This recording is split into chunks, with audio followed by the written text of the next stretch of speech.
Today we'll talk about how can you fix that problem you have or figure out the solution on your GoodRx app. So all you have to do, you just click here on settings here. So then it's going to take you to this list, and all you have to do, you just go down here. Then you click here on apps. So then you come to this list here or apps list. And you just go down here to looking for GoodRx app. So you just keep going down here. You click here on GoodRx and you come to this list here. You click here on force stop. Then you click here on OK. So then you go down. You click here on storage. You just click here on clear cache.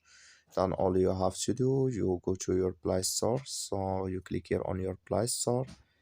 Then you search for GoodRx. It's going to show for you like this.